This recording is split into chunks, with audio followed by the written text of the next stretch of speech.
Oke, berjumpa lagi dengan saya, Ibu Tanti, di Ruang Tanti tentunya. Kali ini kita akan membahas tentang ester, ya. Di chapter sebelumnya kita memang sudah membahas tentang asam karboksilat gitu ya, dan mungkin ada video saya yang memang saya gabung asam karboksilat dan ester.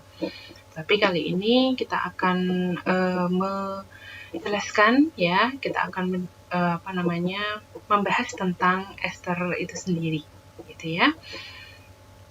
Baik, kita mulai saja. Jadi kita flashback lagi ya tentang struktur asam karboksilat dan turunannya. Gugus fungsi yang terdapat dalam asam karboksilat itu adalah kombinasi antara gugus karbonil dan gugus hidroksil. Jadi dinamakan gugus karboksil. Gugus karbonil sendiri di sini ada atom C yang berikatan rangkap dengan O. Kemudian untuk gugus hidroksil itu adalah gugus OH di sini.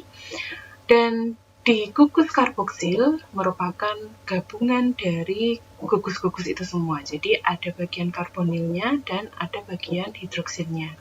Sehingga dia menghasilkan gugus karboksil. Yang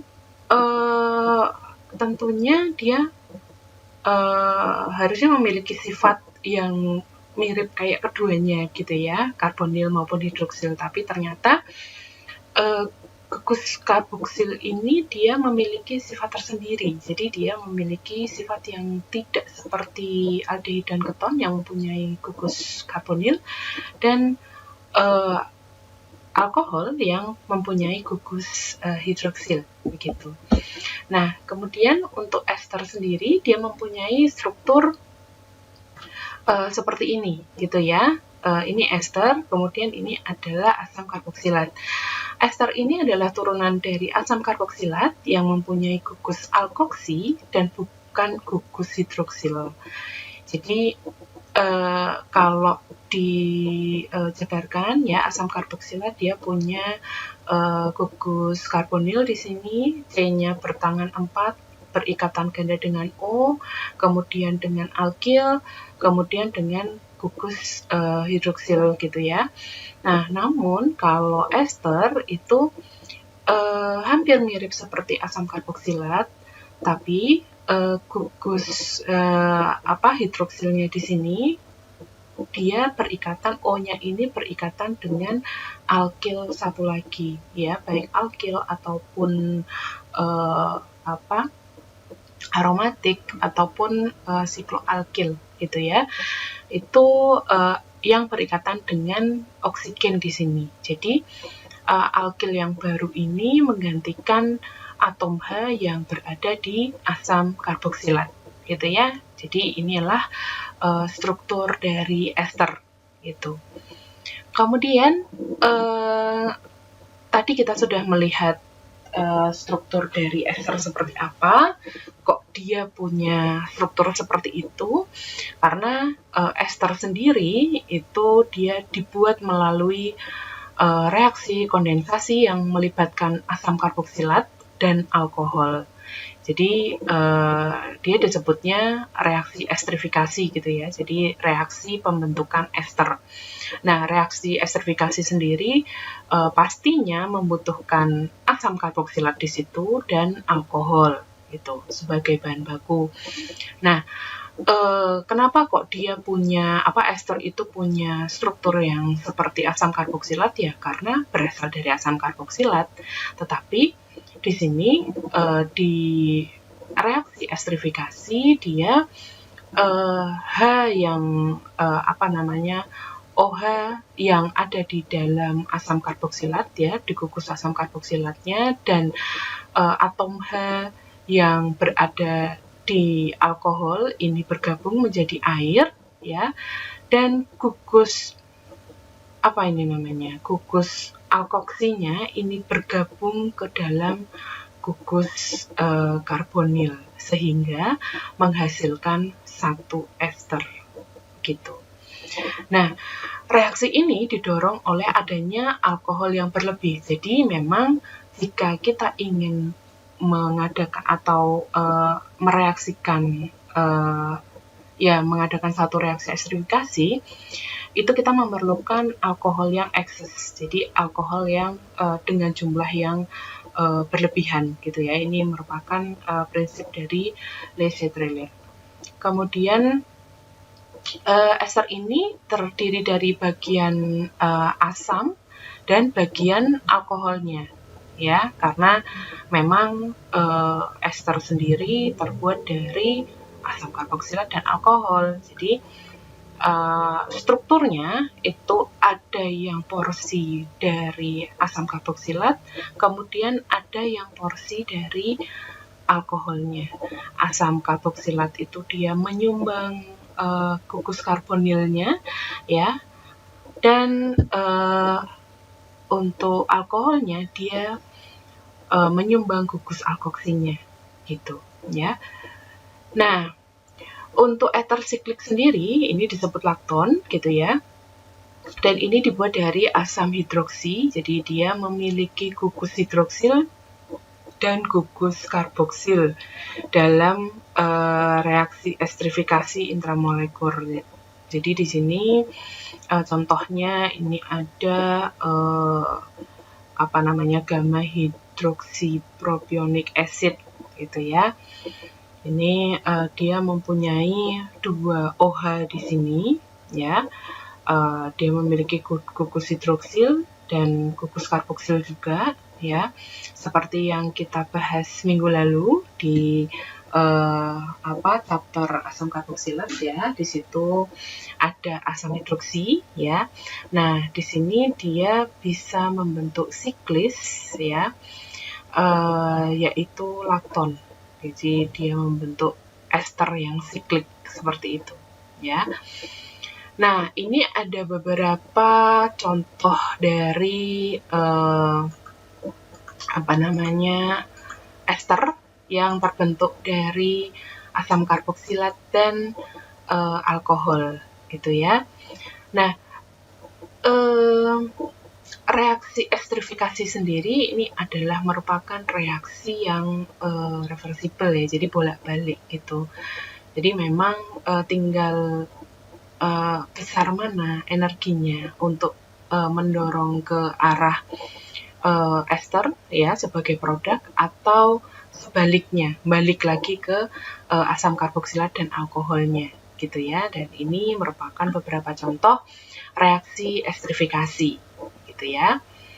Nah, untuk tata nama sendiri, tata nama ester ini dia karena ester itu ada bagian alkohol dan bagian asam karboksilatnya, jadi penting untuk memberi nama ester menggunakan sistem nama IUPAC, ya. Untuk sistem nama IUPAC ini memang nama bagian alkohol ini memang didulukan.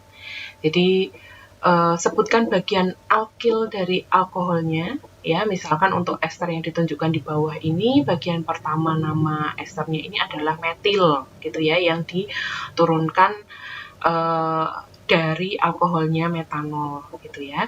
Nah, kemudian baru menuliskan nama alkil yang terpisah dari sisanya dari nama ester, gitu.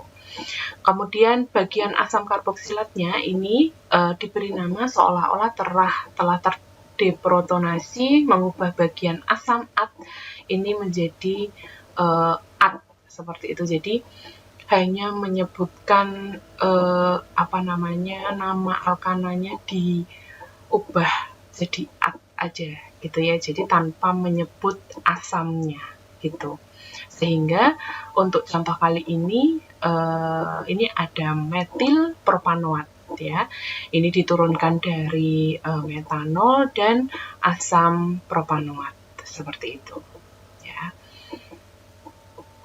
Nah, kemudian ini adalah contoh-contoh beberapa nama ester, ya. Di sini ada etil butanoat, kemudian etil metil butanoat, ya. Dan untuk penomorannya saya kira sama seperti chapter-chapter sebelumnya, gitu ya, baik untuk yang IUPAC maupun yang nama umum yang pakai aksara Greek ini gitu ya. Nah, di sini ada 2 butil butanoat, kemudian ada isobutil butanoat. Nah, ini untuk isobutil butanoat gitu ya, ini diturunkan dari isobutil alkohol dan asam butanoat seperti itu ya. Nah, berikut ini adalah ester yang ada di kehidupan kita sehari-hari. Nah, dia biasanya digunakan untuk flavoring agent atau fragrance agent gitu ya. Jadi untuk memang ester itu mempunyai aroma yang khas, mempunyai aroma yang istimewa begitu ya. Maka dia biasa digunakan untuk sebagai perasa maupun penambah aroma gitu ya. Nah, di sini ada beberapa contoh gitu ya, seperti aroma raspberry itu berasal dari metilpropil metanoat gitu. Kemudian ada flavoring agent aroma pear itu dari propil etanoat. Untuk pisang itu dari pentil etanoat, kemudian untuk orange itu ada oktil etanoat, apel itu dari metil butanoat, dan ya, nanas itu dari etil butanoat. Jadi ini merupakan jadi kalau kita mau membuat flavoring agent secara sintetis, nah kita bisa membentuknya atau memproduksinya itu secara esterifikasi seperti itu ya. Kemudian contoh lain ester di sini ada feromon ya. Feromon itu merupakan hormon dari beberapa makhluk hidup gitu ya. Kemudian ada senyawa-senyawa yang berperan di dunia farmasi ya, seperti benzogen, kemudian ada aspirin. Nah, ini adalah contoh ester dalam kehidupan kita gitu ya. Nah, ini merupakan contoh dari ester yaitu aspirin gitu ya. Aspirin ini merupakan salah satu bahan obat gitu ya. Aspirin itu biasa digunakan untuk antipiretik, kemudian untuk demam, sakit kepala, ya banyak manfaat aspirin di sini. Ya, nah aspirin sendiri di sintesis berasal dari salicylic acid ya. Di sini contohnya itu adalah asam hidroksi. Dia berperan sebagai gugus yang menyumbangkan yang alkoholnya, bertindak seperti alkoholnya karena di sini hidroksi ya. Dan asam asetat. Nah, asam asetat ini dia bertindak sebagai gugus karboksilatnya dan menghasilkan aspirin. Nah, aspirin sendiri juga bisa diproduksi ya menggunakan asam salisilat dengan metanol gitu. Kalau dia bereaksi seperti ini menggunakan alkohol metanol ini, berarti salicylic acid-nya atau asam salisilat ini dia berperan sebagai asam karboksilatnya seperti itu ya. Kemudian untuk isomer ini juga bisa terjadi dalam asam karboksilat dan ester. Jadi ingatlah bahwa isomer ini adalah molekul yang memiliki rumus yang sama, tetapi berbeda dalam keterhubungan atom ke atomnya gitu. Jadi flashback ke chapter yang sudah kita pelajari kemarin, yang saya singgung di aldehid dan keton, ada 3 jenis isomer gitu ya. Ada isomer posisi, isomer kerangka, maupun isomer gugus fungsi. Nah, di sini untuk asam karboksilat dan ester, dia memiliki jumlah atom karbon tertentu dan membentuk contoh lain dalam gugus isomer gugus fungsi, ya. Di sini dicontohkan dengan rumus C4H8O2, ini bisa saja dimiliki oleh asam karboksilat sebagai asam butanoat. Kemudian rumus ini juga bisa dimiliki oleh ester, ya, dengan senyawa metil propanoat seperti itu. Kemudian untuk asam karboksilat dan ester isomer kerangka ini dimungkinkan, ya. Untuk yang asam karboksilat ini bisa terjadi contohnya antara asam butanoat dan asam 2-metil propanoat. Kemudian untuk ester isomer kerangka bisa terjadi contohnya dalam metil butanoat dan metil 2-metil propanoat. Seperti itu, ya. Untuk isomer posisi ini dimungkinkan untuk ester, ya, tetapi tidak untuk asam karboksilat karena dia harus simetris begitu kan, ya. Dan asam karboksilat itu kan memang harus berikatan dengan H gitu. Nah, makanya asam karboksilat di sini ya hampir sama seperti aldehidnya untuk keton seperti itu, ya. Dia tidak bisa memiliki isomer posisi, ya. Nah, di sini untuk isomer posisi yang ester ini dia contohnya bisa terjadi antara metil butanoat dan etil propanoat. Kemudian untuk sifat fisik ester, ya, karena tidak memiliki gugus OH ester ini, ya, maka ester ini tidak dapat membentuk ikatan H dengan molekul ester lainnya. Jadi tidak ada hydrogen bond di situ yang mengakibatkan ester ini memiliki titik didih yang lebih rendah dibandingkan asam karboksilat dan alkohol yang memiliki massa molar yang kurang lebih sama gitu, ya. Molekul air ini dapat berikatan H dengan ester pada atom oksigennya. Nah, hal ini membuat ester dengan berat molekul yang rendah ini bisa larut dalam air, gitu. Tetapi mengikuti prinsip hidrokarbon pada umumnya, ketika rantai karbonnya yang dimiliki oleh satu senyawa itu makin panjang dan makin berat, maka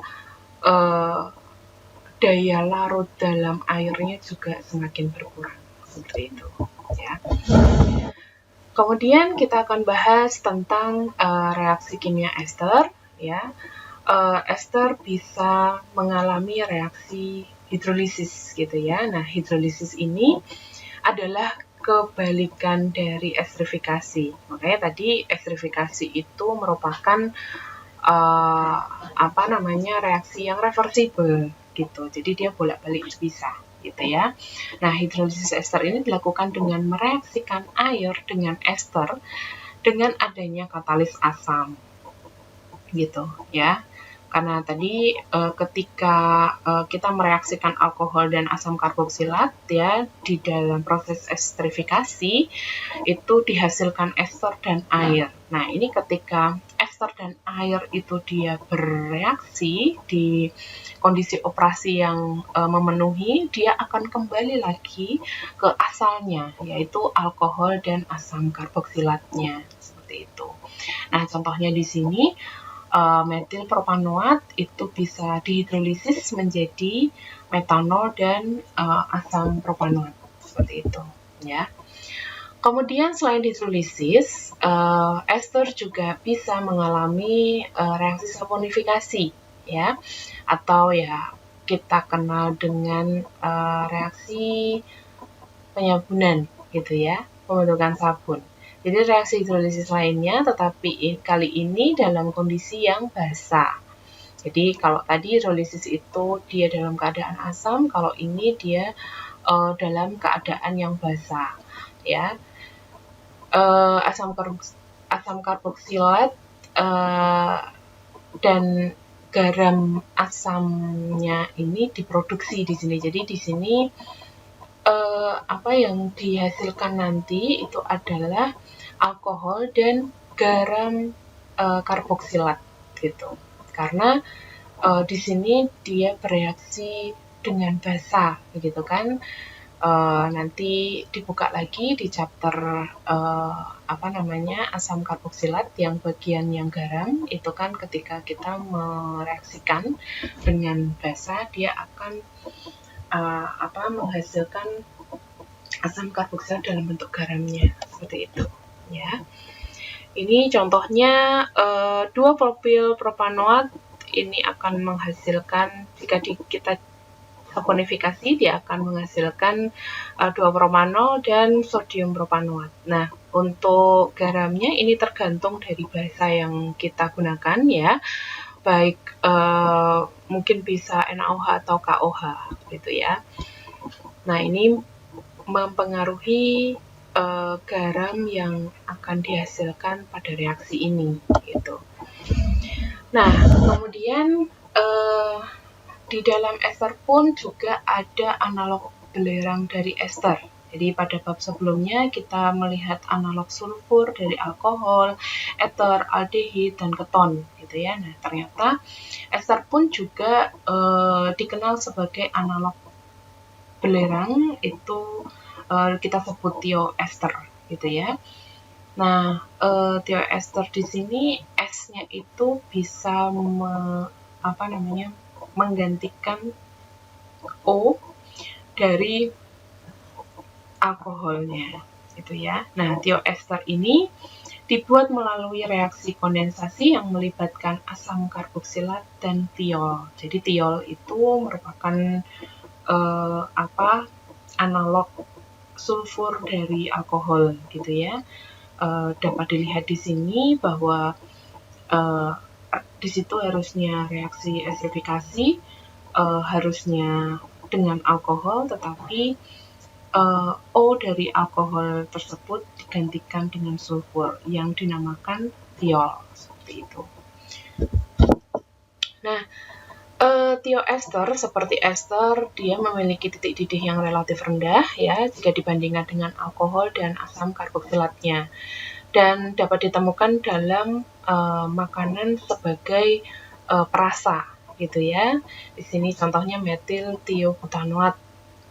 Kemudian ada asetil koenzim A, ini dia suatu thioester yang juga penting dalam siklus metabolisme yang menyediakan energi bagi tubuh kita ya. Ini ada koenzim A gitu ya, asetil koenzim A ya. Kemudian untuk yang berhubungan dengan ester juga ini ada polyester. Nah, bab sebelumnya kita melihat bagaimana molekul tak jenuh seperti etilen ini dapat mengalami polimerisasi adisi. Nah, untuk polyester sendiri, polimerisasi kondensasi ini yang dialami begitu ya, dia menciptakan polimer melalui hilangnya molekul air ya. Jadi polyester ini memang dibentuk dari proses polimerisasi kondensasi seperti itu ya, dan menghasilkan polyester. Nah, polyester sendiri merupakan bahan yang ya kita rasa juga populer gitu ya, karena penting untuk tekstil ya, baik digunakan sebagai pakaian, kain pelapis, kemudian plastik ya. Ini sekitar 50% produksi PET ya, polyester tereptalat ini digunakan untuk tekstil, dan 50% lainnya digunakan untuk plastik atau bahan untuk aplikasi seperti botol soda, kaset audio atau video ya. Kemudian aplikasi pengobatan seperti katup jantung dan jaring untuk penggantian arteri. Nah, untuk polimer yang dapat terbiodegradasi ini juga dibuat dengan cara polimerisasi ini ya. Jadi polyester asam laktat ya dan asam glikolat ini digunakan untuk membuat laktomer yang ditunjukkan di bawah ini ya. Dari asam laktat dan asam glikolat mengalami polimerisasi dan menghasilkan suatu laktomer, ya. Ini dia mengalami hidrolisis setelah beberapa minggu untuk menghasilkan asam laktat dan asam glikolat. Nah, laktomer ini digunakan sebagai bahan jahitan, ya. Polimer ini memungkinkan jahitan itu larut yang menghasilkan bahan yang sudah ada di dalam tubuh. Jadi kalau di dunia kedokteran sekarang sudah ada laktomer, ya, untuk menjahit luka gitu, ya. Kalau misalnya jahitan itu kalau dulu kan kita jahit pakai benang gitu, ya, dan itu harus diambil, ya, jahitannya, benangnya itu. Nah, ketika kita pakai laktomer ini, dia otomatis karena dia terbuat dari asam laktat dan asam glikolat yang memang sudah ada di dalam tubuh kita gitu, ya, dan tubuh kita itu tidak susah-susah lagi mengenali zat asing karena memang asam laktat dan asam glikolat ini ada di dalam tubuh kita, ya. Setelah beberapa waktu si laktomer ini akan mengalami hidrolisis, ya, sehingga melebur menjadi asam laktat dan asam glikolat. Dan luka kita, ya, kalau dijahit itu ya sudah menyatu kembali gitu, karena mekanisme penyembuhan dari tubuh kita itu kan memang secara alami begitu, ya.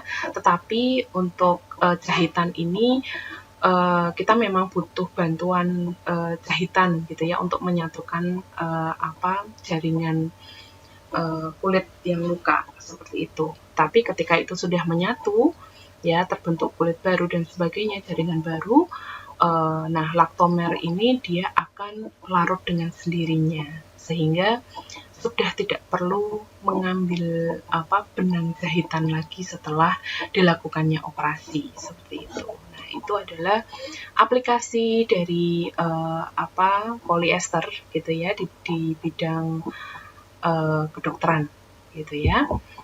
Kemudian selanjutnya di sini ada klorida asam dan anhidrida asam. Jadi klorida asam dan anhidrida ini memiliki struktur yang sangat mirip dengan asam karboksilat dan ester.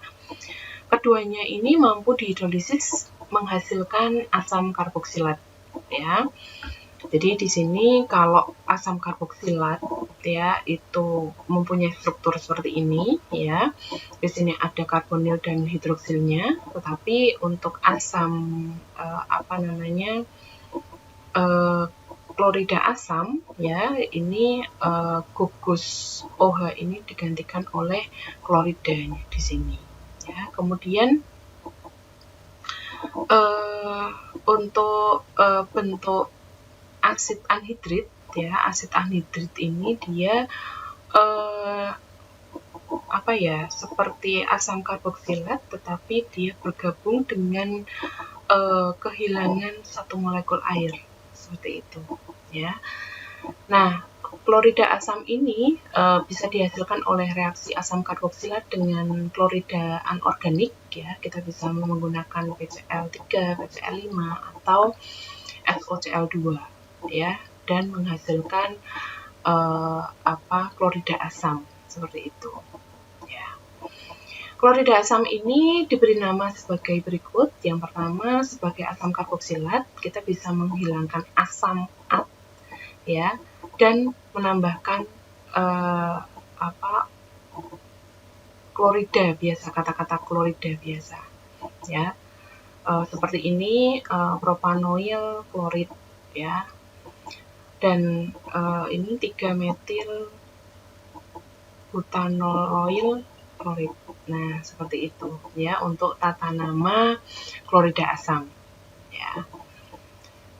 Ini merupakan reaksi hidrolisisnya untuk klorida asam, dan untuk reaksi esterifikasinya seperti ini, ya. Dia menghasilkannya itu bukan air, tetapi nanti akan dihasilkan HCl seperti itu, ya. Ya, seperti itu. Kemudian anhidrit ini, ya, anhidrida asam ini dibuat melalui reaksi kondensasi antara asam karboksilat Jadi antara asam karboksilat dan asam karboksilat ini bereaksi dan dia bergabung gitu. Jadi anhidrit ini memang dua molekul asam karboksilat yang bergabung dengan menghilangkan satu molekul air. Nah, penamaannya ini mudah ya, tunjukkan nama asam yang digunakan apa ya untuk membuat anhidrit tanpa menyatakan bagian asam. Jadi etanoik, propanoik, anhidrit. Jadi tinggal di tambahkan kata-kata anhidritnya aja gitu ya, dengan menyebutkan apa dari unsur asam apa, kemudian baru disebutkan anhidritnya apa, seperti itu.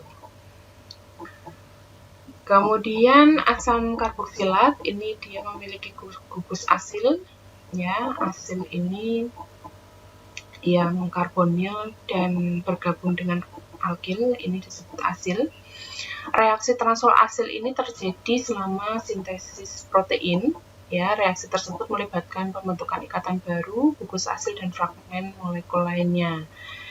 Ini salah satu contoh transfer asil yang terjadi selama esterifikasi itu adalah pemotongan gugus asil yang bergabung dengan gugus alkoksi yang dari alkohol. Ini maka membentuk ester seperti itu. Ya, ini bukan suatu hal yang baru sih ya, cuman menerangkan bahwa di dalam struktur asam karboksilat ini terdapat grup asil seperti itu ya. Baik, saya rasa itu yang bisa saya sampaikan ya tentang ester dan reaksi-reaksinya. Semoga bermanfaat ya untuk perkuliahan kali ini. Selamat melanjutkan aktivitas kembali dan saya ucapkan terima kasih telah mendengarkan sampai selesai.